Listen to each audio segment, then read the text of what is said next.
സജി, താങ്കൾ നമ്മൾ മിനിഞ്ഞാന്ന് ചർച്ചയ്ക്കിരിക്കുമ്പോൾ സജി പറയുകയായിരുന്നു ഈ റിപ്പോർട്ട് പുറത്തു വന്നാൽ ഇതിലെ എന്താണ് ലൈംഗിക പരാമർശങ്ങൾ എടുത്ത് മാധ്യമങ്ങൾക്ക് ആഘോഷമാക്കാനാണെന്ന് പറയുകയായിരുന്നു. ഈ പറയപ്പെടുന്ന പ്രധാന പരാമർശങ്ങൾക്ക് ഒഴിവാക്കി വന്ന റിപ്പോർട്ട് കണ്ടാൽ തന്നെ സഹിക്കുന്നില്ല.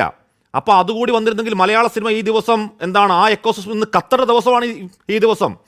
എന്തുകൊണ്ടാണ് ഈ നടന്മാരുടെ പേര് പുറത്തു വരാൻ പ്രശ്നം എന്താണ്? ഇവിടെ കേരളത്തിൽ ഒട്ടനവധി കമ്മിറ്റി റിപ്പോർട്ടുകൾ പുറത്തു വന്നിട്ടുണ്ട്. അതിൽ കുറ്റാരോപിതരൊക്കെ പേര് വന്നിട്ടുണ്ട്. മുൻ മുഖ്യമന്ത്രി ഉമ്മൻചാണ്ടിക്കില്ലാത്ത ഒരു ഇമ്മ്യൂണിറ്റി ഈ തെമ്മാടി നടന്മാർക്ക് വേണോ? ആ പേരുകൾ പുറത്തേക്ക് വരണ്ടേ സജി?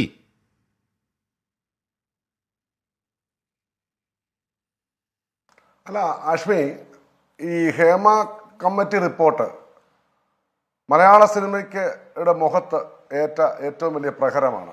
ഇത് പൊതുസമൂഹം ഇന്ന് 2:30 കമ്മീഷൻ ഈ റിപ്പോർട്ട് പുറത്തു വിട്ടപ്പോൾ മുതൽ പൊതുസമൂഹം ഈ റിപ്പോർട്ട് കേൾക്കുമ്പോൾ അതിലെ കാര്യങ്ങൾ പരാമർശങ്ങൾ കേൾക്കുമ്പോഴും കാണുമ്പോഴും വളരെ വേദനയോടെയാണ് ഈ സിനിമാ ലോകത്തെ കാണുന്നത്. പക്ഷേ പെൺകുട്ടികൾ, വനിതകൾ ഏത് മേഖലകളിൽ, അത് സിനിമാ മേഖലയല്ല, സമൂഹത്തിന് നാനാ മേഖലകളിലും പ്രവർത്തിക്കുമ്പോൾ അവരുടെ ഇടങ്ങൾ സുരക്ഷിതമായിരിക്കണം. അവരൊരു തരത്തിലുമുള്ള ചൂഷണത്തിന് വിധേയമാകാൻ പാടില്ല എന്നുള്ള കാര്യത്തിൽ 101% ഉറപ്പ്. മലയാള സിനിമയെ മൊത്തത്തിൽ സിനിമയിലുള്ളവരെല്ലാം ഇത്തരക്കാരാണ് എന്ന് പറഞ്ഞ് സാമാന്യവൽക്കരിക്കുന്നതിനോട് എനിക്ക് വിയോജിപ്പുണ്ട്. കാരണം എല്ലാ മേഖലകളിലും പുഴുക്കുത്തുകളുണ്ട്.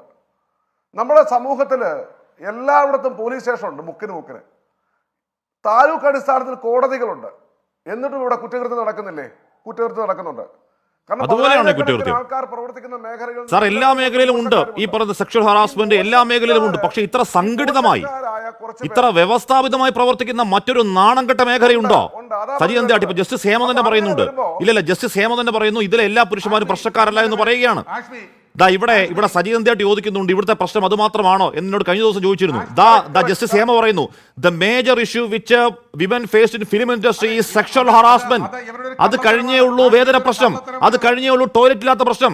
ഏറ്റവും പ്രധാനപ്പെട്ട പ്രശ്നം സിനിമാ മേഖലയിൽ നിൽക്കുന്ന ഈ പറയുന്ന ശരീരം കൊതിച്ചു നിൽക്കുന്ന, ആക്രമിക്കാൻ വരുന്ന തെമ്മാടി പട തന്നെയാണ് എന്ന് ജസ്റ്റിസ് ഹേമ പറയുകയാണ്. സജി, റിപ്പോർട്ട് ഇപ്പോൾ പുറത്തു വരുന്നത് ആർക്കത്ര നിർബന്ധമാണ് ചോദിച്ചത്.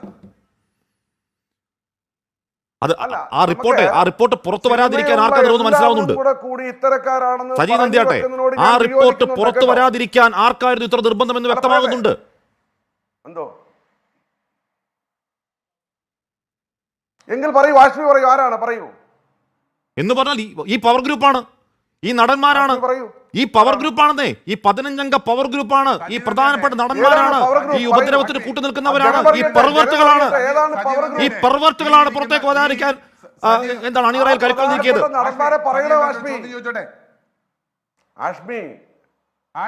നമ്മൾ എന്തിനു മറച്ചു വെക്കണം? ആ നടന്മാരുടെ പേര് പറയാത്തത് എന്താണ്?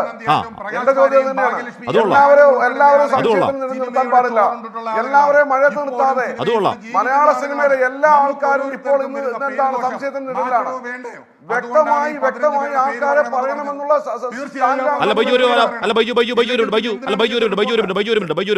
അപ്പൊ സജി നന്ദിയാട്ടെ, ഇവിടെ ഞാൻ നേരത്തെ ആദ്യം ചോദിച്ചതുപോലെ കേരളത്തിൽ ഇതുവരെ പുറത്തു വന്ന കമ്മീഷൻ റിപ്പോർട്ടുകളിൽ, കമ്മിറ്റി റിപ്പോർട്ടുകളിൽ ആരോപണ വിധേയരുടെ പേരുകൾ പുറത്തു വരാൻ ഒരു തടസ്സവും നിയമപരമായി അല്ലാതെ ഇല്ലാതിരിക്കെ ഇത്തരക്കാർക്ക് ഇത്തരത്തിൽ എന്താണ് ബാലത അല്ലെങ്കിൽ എന്താണ് ജൂനിയർ ആർട്ടിസ്റ്റുകൾ പോലും ഒരു കരുണയുടെ ദയ കാണിക്കാത്തവർക്ക് ഈ എന്താണ് അഭിനേതാവ് എന്ന മേലങ്കി കാണിച്ച് പുറത്ത് മാന്യന്മാരെ വിലസുന്നവരുടെ മുഖം മൂടി ചീന്തി അവരുടെ പേരുകൾ പുറത്തു വിടണം. അത് തന്നെയല്ലേ സജിയുടെ നിലപാട്?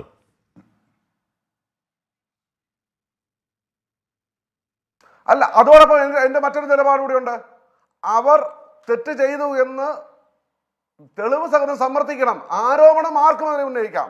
അതിന് എനിക്ക് ആഷ്മിക്കെതിരെ ഉന്നയിക്കാം, ബൈജു കൊട്ടാരക്കരയ്ക്ക് എനിക്കെതിരെ ഉന്നയിക്കാം. അതൊക്കെ ഇവർ സംശയത്തിനെതിരാണെങ്കിൽ ഇവർ തെറ്റ് അതല്ലാതെ ആരോപണം മാത്രമാണ് ഇവിടെ പറഞ്ഞിരിക്കുന്നത്. ആരോപണം കുറച്ചൊക്കെ ശരിയാണ്, അല്ലെന്ന് ഞാൻ പറയില്ല. പക്ഷെ ഞാനൊരു കാര്യം ആഷ്മിയോട് ചോദിക്കട്ടെ. ആഷ്മി പറഞ്ഞ മിനിഞ്ഞാന്ന് മുതൽ ചാനലുകൾ ചർച്ച ചെയ്യുന്നുണ്ട്, ശരിയാണ്. പല ചാനൽ, ഇന്നലെ ഉൾപ്പെടെ പല ചാനൽ ചർച്ചകളിലും നമ്മൾ ഇന്ന് വന്ന 2:30 പ്രസിദ്ധീകരിച്ച ഹേമ കമ്മിറ്റിയുടെ പല റിപ്പോർട്ടുകളും പലരും പറഞ്ഞു. അതെങ്ങനെ അറിഞ്ഞു? ഏതായാലും ഹേമ കമ്മിറ്റി റിപ്പോർട്ട് 2:30 ശേഷമാണ് പുറത്തുവിട്ടത്. എന്ന് പറഞ്ഞാൽ ഇപ്പോ അല്ല സജി നന്ദിയാട്ടിന്റെ ആശങ്ക അതങ്ങനെ നേരത്തെ പുറത്തു വന്നു എന്നുള്ളതാണോ?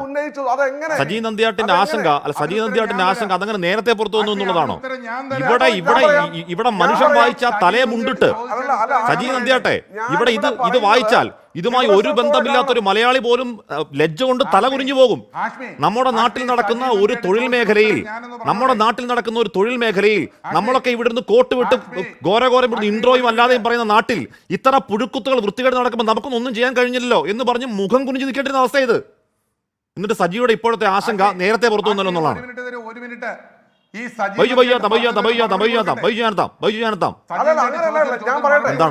ഞാൻ പറയാൻ വരുന്ന ഭാഗത്തേക്ക് ആഷ്മിനെ കൊണ്ടുപോയില്ല. ഞാൻ പറയുന്ന ബാക്കിയുടെ ഫില്ല് ചെയ്യാൻ സമ്മതിക്കണം. പറയൂ.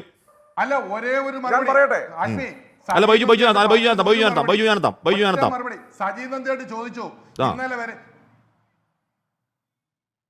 സജി നന്ദിയായിട്ട് ചോദിച്ചു ഇന്നലെ വരെ ചർച്ച ചെയ്തപ്പോ ഇതിന്റെ റിപ്പോർട്ട് എങ്ങനെ പുറത്തു വന്നു എന്ന് സജീന്ദ്രൻ അറിയണം എങ്ങനെ പുറത്തു വന്നു എന്ന്. ഈ റിപ്പോർട്ട് എവിടെ ഇരുന്നത്? ഇവിടുത്തെ സാംസ്കാരിക വകുപ്പിൽ, സാംസ്കാരിക മന്ത്രിയുടെ കയ്യിലാണ് ഈ സാധനം ഇരിക്കുന്നത്, സാംസ്കാരിക വകുപ്പിന്റെ ഓഫീസിൽ. ഈ റിപ്പോർട്ട് അവിടുന്ന് ചോർന്നു എന്നുള്ളത് 3-4 ദിവസം മുമ്പ് ഞാൻ അറിഞ്ഞു.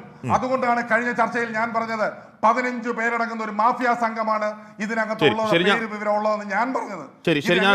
എന്ന് ചോദിച്ചാൽ ഈ പേരുണ്ട് എന്ന് കരുതുന്ന ഈ പേരുണ്ട് എന്ന് കരുതുന്ന ആളുകൾ ഇത് ചൂണ്ടി ഹാഷ്മി ഇത് ചൂണ്ടിയിട്ട് അതിൽ നിന്ന് പുറത്തുപോയ വിവരങ്ങളാണ് പുറത്തു വന്നത്. അല്ലാതെ ഇത് അടച്ചു വെച്ചിരുന്നതിൽ ആരും കൊണ്ടുപോയിട്ട് അങ്ങനെ വിട്ട് നോക്കിയതൊന്നും അല്ല. സജീവന്റെ ഈ കൂട്ടത്തുള്ളവൻ തന്നെയാണ് കള്ളൻ.